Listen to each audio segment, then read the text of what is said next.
Good afternoon, everyone. Welcome back to AVX Live. I'm Joe Gilderson, President of Corporate Audio Visual Services, and I'm very happy to be here, just as always. Last night, I was on a live event surrounded by a whole bunch of people. We had a great night. And so here we are virtually today. Either way, fun stuff. Love it. Glad I'm here. My co host, Mr. Ryan Finch, is not going to be joining us today. He's actually running a large scale virtual production right now. So he has quite a few people he's got online and on a Unity headset right now. So he's going to be a little tied up for today. But either way, feel free to drop something right in the comments to say hello to Ryan. Let him know you're thinking about him today. And of course, we have a special one of our favorite viewers that she could use some good thoughts right now. So if we could send some good thoughts out to our friend Dana today. Last week, she thought that our microphone was a broom, but, we're not going to judge her for that. Let's send some good thoughts to her as well. Either way, every week we discuss technology and how people are using technology in their lives. Last week, let me see if I can get my little pretty picture here. Last week, we talked a lot about various new equipment for hybrid events, and we talked about kind of an update on all meetings. And we did have this fancy little guy right here, right? We're talking about our little friend, the Meeting Owl Pro, and that's been a big hit this week. I got to tell you, who knew? Yeah, our guest and I were talking about this earlier. Who would have known that would be such a big hit? But either way, we're going to be having a great discussion with a friend of ours, Janné, and we'll be bringing her on in just a second. But of course, since Ryan's not here to do it this week, let me tell you, you can find us every Wednesday right here, 1 o'clock. We're going to be on Facebook, LinkedIn, YouTube. Make sure you subscribe. I mean, I don't want to have to say smash the button, but you know what to do, right? I mean, drop a comment, be a part of the show. This is all supposed to be fun anyways. So let's just have everybody be a part of it. And of course, then at the end, Alexa from our team is going to do a little wrap up. We'll have little video clips. You can find those on Instagram and Facebook. But either way, I think it's about time to get started. So let me I got a lot to do today, so don't mind me. But I'm going to talk about our friend, Janné Mummert. And Janné is Vice President of Marketing and Strategic Accounts for Rentex. She manages marketing partnerships, strategic accounts for the company, and is part of the executive team that drives the company's strategy and development. Janné is a world-class marketer, published writer, and speaker. She's conducted training and been a speaker at Infocom, NAB, and was chairperson for the AVX Live Events Council.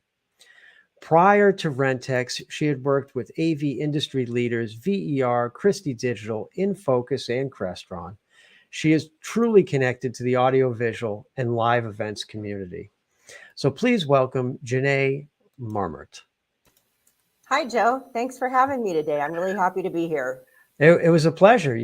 I'm not usually doing all of the buttons at the same time. So, so if I'm a little slow today, you'll know why. Learned how to do a few more things, haven't we, recently?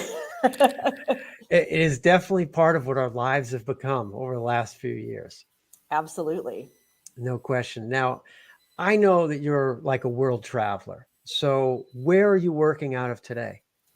Today, I'm actually working out of our beautiful and almost brand new Las Vegas office. It's one of our flagships. So I'm happy to be here. Got to check out the NAB show a couple of days this week. And nice. Coming to you live from beautiful Las Vegas. That's cool. All right. So it's still morning there, but it's not too hot yet. So you're okay. We're okay. Now, I think the last time I talked, you might have been in Orlando. So I wasn't really sure where you were going to be today. I think you're actually right. I feel like I should have one of those little, where in the world is Carmen Sandiego? I some kind of an app for that maybe someday. Well, I'm sure that's why it gives you such good perspective on what's going on in the country. We're going to talk a little bit about that at some point. But maybe why don't you walk us through your role at Rentex and, tell us a little bit about the company. Absolutely, would be glad to. So Rentex what we do is very basic, very simple in explanation. We are the nation's biggest wholesale audiovisual rental provider. We don't do labor. We don't go out and set up shows. We provide equipment for the people that do that, like you and companies like yours, Joe. We buy equipment. We meticulously maintain it. We have all sorts of what I like to call the smart guys who keep everything in tip-top shape, and stuff goes out, it comes back in, we take care of it, it goes back out again. It sounds pretty easy. There's a lot of black magic that kind of goes behind that, but that's Rentex. As far as me, I manage all of our large national accounts and strategic accounts, our industry partnerships, like with AVX, and when we partner with one of our manufacturers to do any kind of co-marketing or training, and then all of our customer-facing marketing activities, which, the website, training, Sure. anything like that falls under me and my team as well. Well, that's very cool. Well, you guys have been doing a lot of training, and I think everybody appreciates that. And you certainly have a lot of gear. We do. Right now, it doesn't seem like we can ever have quite enough, but those are good problems to have. Yeah, well, and that is part of like the struggle right this second, right? The quick ramp up and technology changes, and I mean, you guys are right at the heart of that right this second. We are. It's certainly, you talk about going from 0 to 60. I think we went from 0 to 160. And not that anybody's complaining for even a second. We feel, blessed and thrilled to have everything coming back as strong as it is. But, there certainly have been some supply chain concerns and concerns about burning people out and just making sure that we maintain, quality in the midst of this, barrage of wonderful business that has ramped back up quickly. And I think we found a good balance there. Well, I mean, that makes sense that, you're involved in a lot of that because, I mean, you really have a lot of experience and you've worked with some really excellent organizations, which I guess it makes me think, how'd you even get started in this whole world of AV? Well, I'd like to say that as a small child, I wanted to be an AV geek, but that actually wasn't the case at all. My education is in marketing and business, like so many people, but that's very generic. You could work for a peanut butter manufacturer or an AV company, right, with a marketing degree. I mean, I like peanut butter. I like peanut butter too, and I'm not sure if I could be quite as passionate about it, but you never know. But I was working at a small marketing service bureau, kind of all in one little company in Santa Fe Springs, California, and was working on the shop had kind of closed up, and I kind of was jack of all trades manager, and some guy came in and needed a piece of film for a silk screen for a product, and we were closed and I didn't really even do that, but he seemed like a nice enough guy and he seemed very, very energetic and it was very important. So I said, I can turn all the machines back on and do that for you. It was like a $7 order. Okay. And we started talking, and that was Gary Kay, who was one of the vice president of marketing at Extron at that point in time. And within about a year, Extron had done well over $1 million worth of business with us from that $7 order. And within a few years after that, I became the director of marketing for Extron. And that piece of film was the silk screen for a P2DA2. Wow. So that is how I got started. And I use that to remind everybody, never take for granted that small customer, that small order. You don't know what's behind it. I could have very easily just said, we're closed. It's 6 o'clock on, Labor Day, Friday. Sorry. But I'm sure glad I didn't do that. And that's how I managed to get into the AV industry. That's pretty cool. It's a nice story too. I mean, you've kind of been in each part of it, from the manufacturer to, in the situation and role you're in now. I guess I'd call it a wholesale channel, but I'm sure there's a lot of different names for each part. But what are the parts you like best about the business and about your role in the marketing side? Well, I've always liked the technology part of it. I think it never gets stale. It doesn't get stagnant. I mean, think about what we were looking at when I started. I remember at Proxima doing our first Proxima roadshow, and we were out showing the biggest, brightest, projector that was about the size of a Volkswagen, and it was the Proxima 9310. It was 3,000 lumens XGA, and we thought it was the bomb. Look how far we've come since then, with brighter, lighter, and now laser technology, everything changes. So I think that's something that's been very, very interesting for me as far as the sales and marketing side of it. I understand traditional marketing, and I certainly understand a hard sell, but I truly subscribe to the philosophy that relationships, taking care of your customer, is the best sales and or marketing tool that you can have. Providing them with tools, making it easier to do business with, that's certainly the way that I think makes people successful in our part of the industry. And that's whether you're a manufacturer or a rental company, or an integrator. I think those principles go all the way across our industry. It's very relationship oriented, and that seems to be a good fit for me. So I enjoy the technology and the people. Yeah, well, I think you're an expert at the relationship side, and certainly with finding solutions, for groups and for people. And I think that's probably why you're in the role you are in. Well, thank you. I like to say I know a little bit about tech. I'm not too bad for a girl, right? I think you've done okay. So you must know something. Just a little bit. Well, I kind of look at my role as that as well. I'm not really as technical as 90% of the people I'm surrounded with. And I'd like to keep it that way, but I have a pretty good understanding of things. Yep. I don't touch the buttons, and nobody wants me to, but I can certainly tell you how it works. Just don't let me actually touch things live. I'm probably not good at that, but I can tell you how stuff works. I was a product manager, for Proxima, and that was a great training ground to really get me in, really just enveloped in technology, as well as Extron.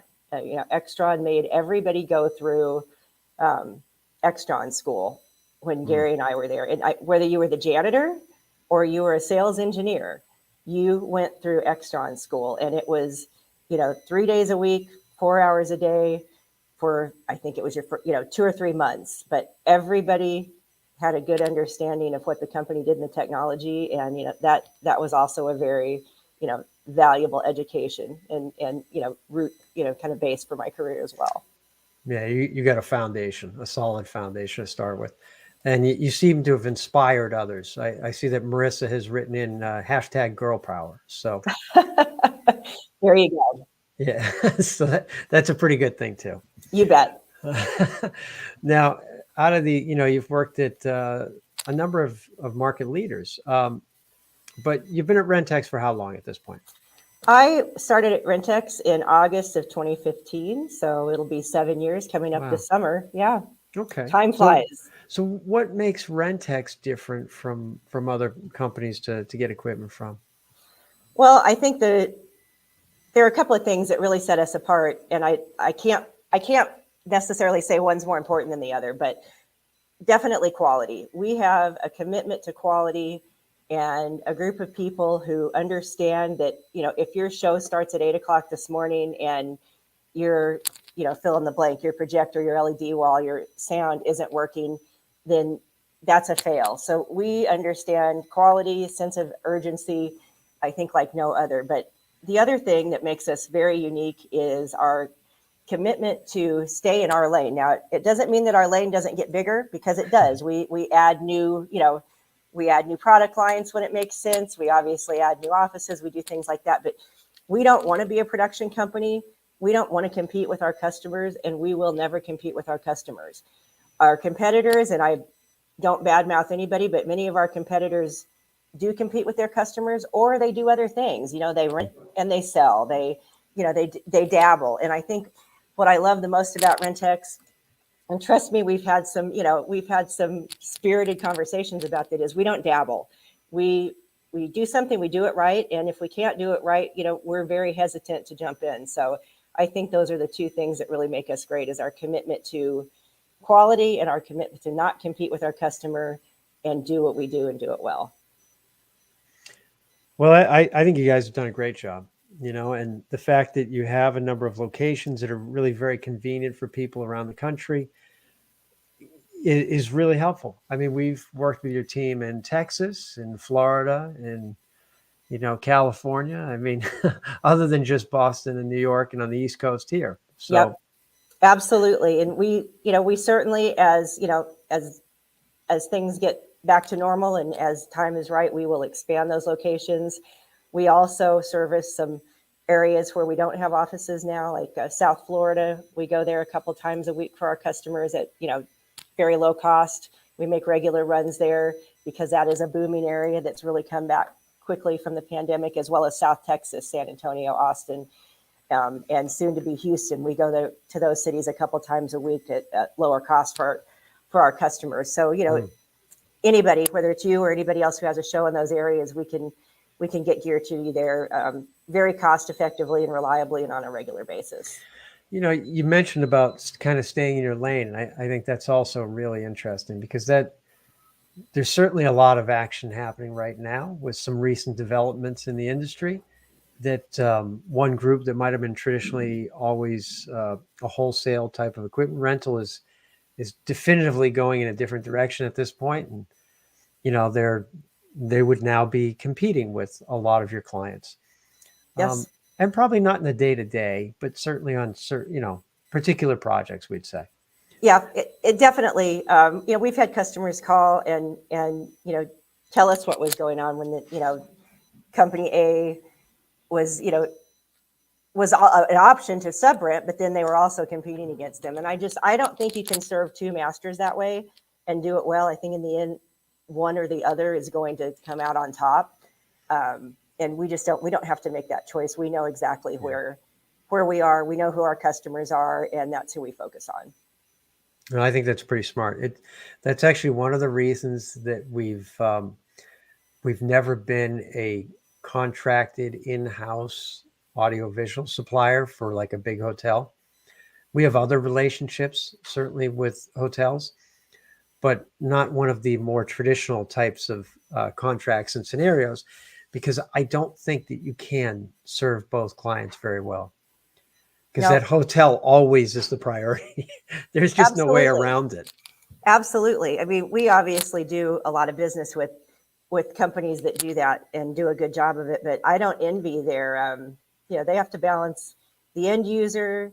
They have to balance making their own company objectives. And then there's that hotel partner in there that, is their ultimate customer. So yeah, I think that's something that if you're going to do it, that might be a good thing to focus on and just focus on that.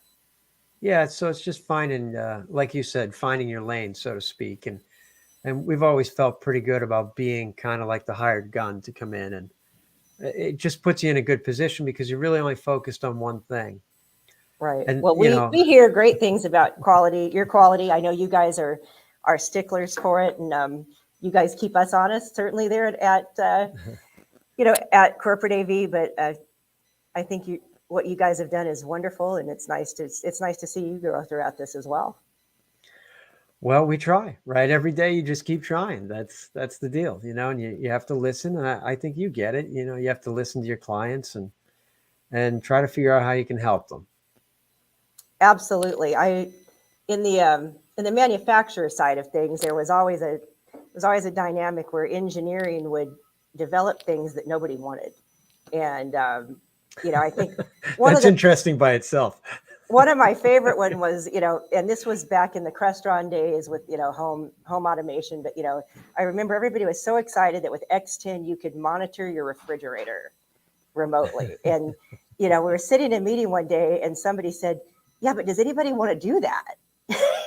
And it really does make you think as you're developing things and coming up with solutions, you need to make sure that you're finding a solution to something that's actually a problem and not just something that you could do just for the sake of doing it. So, but kind of along those notes, we took advantage of some of the slow time. And when I say slow time, the pandemic hit Rentex hard, just like everybody else in the industry. There were days that we saw shows canceled that, it was heartbreaking. So one of the silver linings for us, though, was the ability to implement a new ERP system, and implement RFID on all of our equipment. And that has been a game changer for us as far as accuracy and the ability to, get things checked in quickly and accurately, and kind of removing that, as much as possible, that human error element. And it's been awesome. love to have you come over. Next time I'm in the New York area, you should come out and see us in the New Jersey office, and we'll show you how, if somebody's missing a headset, we can walk around with a little scanner and like a beacon and look for it. And if it's in the shop, it'll beep at us. I mean, that's pretty cool. And I didn't believe it until they actually showed me. I'm not from Missouri, but I went to college near Missouri. So I guess that Show Me State rubbed off on me a little bit, because when everybody told me this would work, I'm like, yeah, I got to see it. And it does actually work, and it works really well. And, we're growing it and advancing it all the time. But that was our silver lining, is we got to take a deep breath and implement that and make our operation more efficient and more accurate, and ultimately provide better service for our customers. I think that's incredible. And that's exactly one of those great stories that comes out of a situation like what we've gone through the last 2 years. But, we were impressed years ago when someone would get on the truck and they would scan everything in right there in front of us. We're like, wow, you're going to do that right here. All right. We have a new sense of trust at this point. Like, we now believe what he's going to tell us is probably That's true. Right. Right. Yeah. I mean, there's always that gray area, right? With missings. It's my least favorite part of what we do, is missing and damage. And I'm sure it is for the customers as well. But, just being able to instill even more confidence with the customers and have a system that is even more reliable than it was in the past. And then we're going to continue working along those lines, forever. We're not going to stop. Well, it's incredible. So I'm looking forward to actually seeing it in action. I've heard a little bit about it, and I have been part of other businesses that used RFID, and it worked really well. It did not solve all of our problems, because we had many other problems in the business I had been in, but it certainly was better for inventory management and cost control, and just knowing where things were at all times. Yeah, absolutely. No, we can just do so many things, and I don't want to get too in depth, but we can tell if something's in, being QC'd, or if it's, in the warehouse, where that would have been just too labor intensive to do that, in the past. Now we can do that very easily and know exactly, can we have this out by 2:00 today? Those kind of things, or is Joe's QC in that right now? So those are great things that allow us Number to seven. That's right.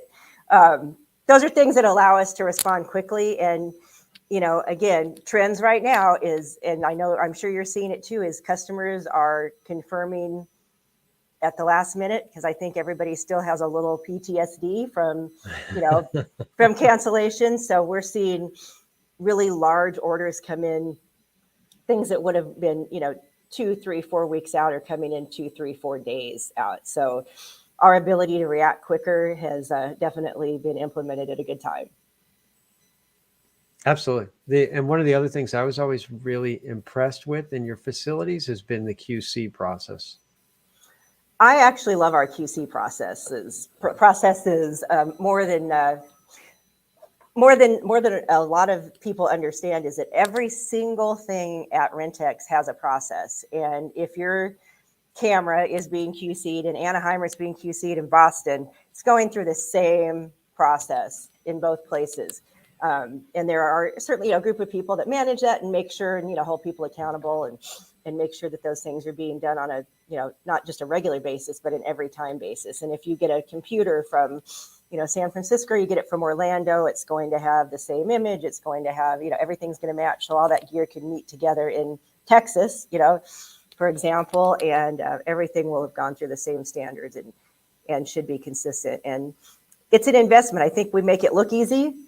Like I said, there's a little black magic back there. We work really hard in the background, and I think the fact that we make it look easy is just a true statement to all of our people in operations and engineering and how well they do their jobs.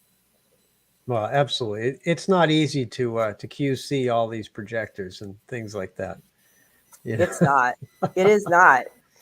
Nope. And, we always talk to people when you're in the rental industry, the one thing that always messes everybody up, or, that's always is it goes out, but it comes back, that's when you're looking at software or just anything, right? That's always the one part that everybody shakes their head and goes, oh yeah, in your world, it comes back. Yep, it does. And we just do it all over again. Yeah. On on our side of it, I equated to building a house and then taking it down the same day. Right. Like it's somewhat illogical, but Yep. but Absolutely. we don't really deal with some of the, we'll say, the missing and damage that you might, because it's usually us that has lost it or damaged it. Right. Right. So we have a different process then, but it's not. So I know that that's really critical because some of your equipment is really very expensive. It is, and some of it is, I don't want to say delicate, but there are pieces of equipment. Take a long lens for a camera. They are unbelievably expensive. I wish I had developed long glass for cameras. That's all I can say. But one drop on even carpet can be a 20, 30, $50,000 Oh, loss, and those are um, thanks. yeah, those are just things that nobody wants to happen, and we try to educate our customers as much as possible, and we certainly spend an unbelievable amount of money on cases and things to protect the equipment when it's en route, because all of our stuff does move around. None of it's used in our backyard. It all goes Right. somewhere. So casing and working with good case manufacturers and doing drop tests and things like that are also another part of what we do that you don't really think about every day, but it goes on in the background. Yeah, I mean, that's it's unfortunately it's always a factor. There are particular items that we don't inventory because we can't QC it or maintain it properly. So like the camera systems that I think you're referring to, those particular cameras we don't inventory because we Right. know we can't maintain it properly. There's a few other items, those large scale projectors that were in the picture, and there's other lighting instruments that we don't typically have internally. And so then we reach out to, a group such as yours, such as Rentex. It's a balance. You definitely, those are very expensive items, and the guys that maintain them are also, on the expensive side. So you do have to make sure that you have enough volume to keep those technicians busy and make it worthwhile. So I think that's where Rentex and companies like ours do provide a lot of value. I mean, you're right. If you own 4 cameras, you can't have a full-time camera tech who does nothing but QC Correct. cameras. Just wouldn't make sense physically. So, yeah, there is stuff like that I think there'll always be a need for Rentex and companies like us, and we don't plan on going anywhere. Well, I think one of those other things that kind of sets you guys apart is actually the little items, not necessarily the big items, because there's many groups that don't want to get involved in things like cable and adapters and the small pieces to the puzzle that really are the ones that you need the most. I mean, honestly, like you can't have a show without those pieces. No, you're right. It's easy to pick out a Barco 20K projector in the warehouse, right? Those are pretty big items, but you're right. We need to provide.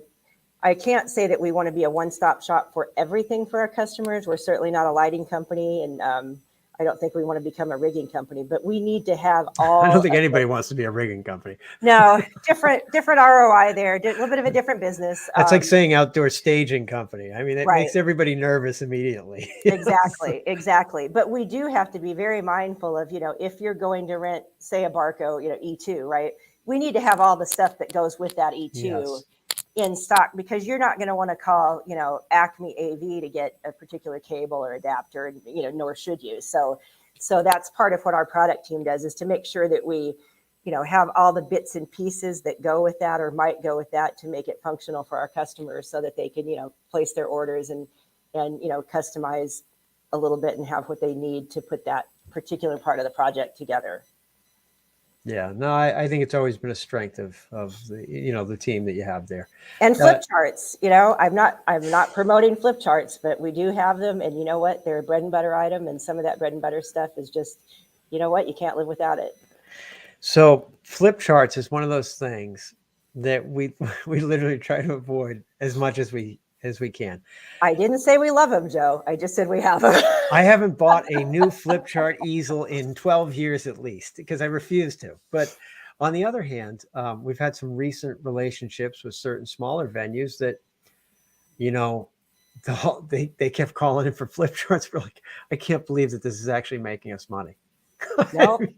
And it I'll did tell make you. us money. I mean, it's kind of Nope. funny. Nope, they actually, I think that's something that might never die, but we do, all the bread and butter stuff that's not quite as sexy or, as interesting as LED and big projection and, line array systems. We carry all of that stuff too, and we're just as diligent about taking care of it and have people in place to clean and test those cables, not, again, not a super exciting thing to talk about, but somebody's standing there testing that cable before it goes to you. And we just need it to work. That's the key. Absolutely. It only takes one cable to mess up the whole show, right? It's usually the cheapest part. It's not usually the most expensive part. Yep. $5 cable can mess up $1 million show. So we try to make sure that those, $5 cables work just as well as those $100,000 projectors. We had a show one night where we had a whole series of HBO executives. It was 900 people. I mean, there's at least $1 million of equipment floating around all over the place. I had to actually hold one cable because the plastic from the Cat 5 was falling off and was becoming loose, which sent the whole video signal down the line. Yep. So for like 20 minutes, I had to hold on to it to keep it in place. I'm sure you were holding on with your life at that point, I was looking for everything, a gum, tape. I mean, we were doing anything. I would have taped my arm to it if I had to. But no, and that's why we pay attention to that stuff. Again, it costs us money to do that, but we understand that the end result is giving a better product and ensuring that our customers don't fail in front of your customers. Well, we all appreciate that. So it looks like we have a question for you here. As a marketing and sales VP, how do you keep such a simple process like rentals attractive and relatable? And is that even needed on your side? That's such a smart, intelligent question. Who knew that Marissa Madonia had that kind of question in her? Well, thanks, Marissa. That's a very good question. And look, there are days that, it is maybe a little bit more of a challenge to make renting a Cat 5 cable exciting and something that everybody wants to hear about. So, what we focus on is first of all, we can't generate demand. If Joe doesn't need to rent a projector today, I can't just call up Joe and say, hey, what if I give you a half off? If you don't need one, you don't need one, right? If you don't have a show that needs, so we're not really in a typical, in a traditional channel, you've got the push where you push into the channel and then you've got your brand people that pull in and our customers are that pull. And we don't touch that because we don't compete with you and we don't actually execute the shows. So I think where we focus is education. We focus on making sure that our customers, have access to good training when it comes to our products and that we keep everybody up to date on what we do have and what's coming in, what's going on at Rentex. And, when we have something new, we certainly will focus on the technology, but a lot of what we try to get people excited about is more the process and how we take care of things, because there are days that, hey, just a projector may not be as exciting as, some other things that are going on, but how to use that projector or what makes it better for your show, that does have a lot of value.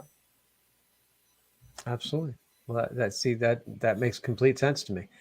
I think because we also focus on relationships and we're looking at a long-term relationship and what that experience is for our end users, that's why I think your model makes a lot of sense to us, because you're focused on education and that relationship as well. And so it becomes very logical. Yeah, definitely. When we engage with any kind of a new, marketing vendor, marketing partner, my first job is to educate them on the fact that, we want to provide information to our customers. That's the best thing we can do. For you to be able to go in at, 24/7 and get a Sony manual from my website easier than you can from Sony's website, that has value to you. To give you access to 24/7 technical support, that has value to you. Nobody really cares if I'm running a, buy one, get one, get a free tchotchke. That's just not our business, but, easy access to information. My goal is to make your job easier. If Rentex can have even just a small part in making your day not suck, then we've done our job. I'm hoping my day's not going to suck all the time. So, well, I think, you're talking about access to support, and it's funny because sometimes we do use the website in order to actually get information because it is quicker and easier than other sources. So those are really helpful items to, to a group like ours. Yep, absolutely. But yeah, we're not traditional marketing. We implement traditional marketing items, but with with our own special Rentex and audiovisual flair. There you go. There you go. So since you get to bounce around the country, and I know you have clients all over the country, what do you think you're seeing in the live events community right now? Well, I think right now what we're seeing is a tremendous amount of business that is resulting, a lot from pent up demand, which there was and still is a lot of. I also think there's also been an awakening that people are realizing that although we embrace the virtual and hybrid part of things, there is still a need for the live and in-person part of it too. Ultimately, when all is said and done, I think what that means for all of us that are providers in this live events industry is it's going to mean more business, because I don't think that virtual element is going to go away. I don't think it's a matter of either or anymore. I think it's a matter of in addition to. And ultimately, that's good for us because that means, more equipment, more labor, more opportunities, and, ultimately more revenue for our partners. And, it trickles down to us. What we're seeing regionally is, I think, not a surprise to anybody, is the states that opened up first are going like gangbusters. Florida, Texas, Arizona has become quite a hot spot, no pun intended. I think some of the West Coast business that maybe doesn't want to go to Las Vegas for whatever reason is now moving into that whole Phoenix, Scottsdale area. So we're seeing a tremendous amount of business there. So I think some of the regionality is going to change as well as seasonality. I think nobody really cares if it's hot right now as long as they can have their meeting. So I think some of that traditional dead in the summer is going to go away for a couple of years. And then we'll see how everything pans out. But I think ultimately the industry is going to come back bigger and better and stronger with a whole new element. We're all broadcasters now. I mean, Joe, you and I are broadcasting. Every breakout room's a 2-camera shoot. That wasn't the case even in 2019. No. But you're either recording or streaming or both, everything right now. Nothing's just happening and not being, recorded or streamed. And, for what we do for our industry, that's good. That's more business. Yeah, just the number of, we joke around about the number of cameras and the number of devices. And I had a discussion last night while networking. We were talking to someone, and I was explaining that really every event is kind of like 2 events at this point, because there is that online experience and then there's the in the room. And, part of our job is trying to educate them on just how much more complex that is. And that, it does require time, and it does require testing. It does require other items like internet and things that they just wouldn't have thought about in the past. But their roles as people holding events are also changing at the same time. Our roles as suppliers of that service are changing. No, absolutely. I mean, I know streaming was a thing that we talked about at Rentex pre-pandemic that we kind of were like, we have some devices. Obviously, anything we do could be streamed out, but do we really want to focus on stuff that does just that? And the answer was kind of no. And one of the first things we did when the pandemic hit was look at the equipment that we owned that could be used for those virtual events, and we packaged that together as remote presenter kits and different things. And then obviously, as time went on, we started buying new pieces, but we needed to retool some of our existing solutions. And we were sending, and we don't like to touch the end user, right? That's our kryptonite kind of at Rentex. That's where that's where we want our customers to. But we were shipping remote presenter kits to our customers in the early days of the pandemic, because that's where all of their speakers were. That's where all of their presenters were. we're glad we're not doing that as much anymore. But that was one of the very first thing we did was put together some remote presenter kits and look at our existing options like PTZ cameras and laptops and microphones and things, and how can they be packaged to address what at that time was everybody was at home, and Right. And we still managed to put some of that together, and then, like I said, add some new pieces that, like you and I were talking about earlier, we probably wouldn't have looked at in our purchasing plan 3 or 4 years ago, but we've got some of that stuff on there now. But that circles right back to that everything is going to be streamed and or recorded. Mm-hmm. So some of those smaller solutions are definitely necessary right now, because I think that's just become a part of it. Yeah, without a question.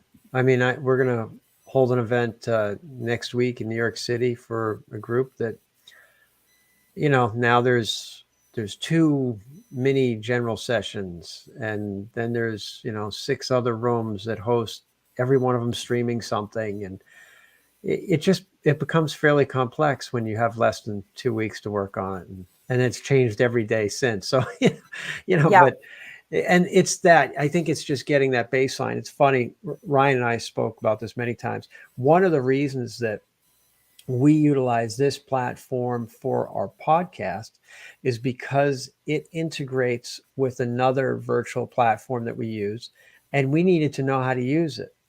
So, we said, well, what better way, right? Yeah. It sounds like we should probably, put ourselves in their position and learn it from their side as well. And no, absolutely. it gives you a totally different perspective. It really does. No, stuff that I know we were all very afraid of. I mean, there were a lot of AV techs in 2019 and previous to that kind of broke out into a cold sweat at the thought of an IP address and Yes. any kind of connectivity, right? And we've certainly gotten past that, through necessity, right? Necessity is the mother of invention, and sometimes pushes us beyond. But I've always said that if you can run an LED wall, or you can QC a barcode projector and take one apart blindfolded, you can certainly understand an IP address. But these guys just didn't want to. Well, it's the want. It's not the not being able to learn how to do that. It's the want. Well, they all do now, and and I've seen some beautiful stuff come out of corporate AV, and and many providers that, again, would have never considered themselves a streaming quote unquote company, and now if you are a live events company, you're a streaming company, whether it's in your title or not. You are. Well, the same thing happened for us on the video production side. We stayed away from real video production for, decades, because we said, no, that's, some of our clients do that, and then they hire us to do the projection or to, show the videos. We're not going to get into that. We kind of dabbled a little bit here and there. Well, there was no alternative during the last 2 years. Right. Because of what the way we were doing our virtual productions, we're really in film production at that point. And absolutely. We joke around. One of our guys, Dane, became kind of the lead in all of the on-site shoots, and because he has that experience. And I said, I think you've done actually more movies than Martin Scorsese. I mean, like you've done like 60 movies this year, right. Because they're all over an hour long. It's a pretty hefty amount of video.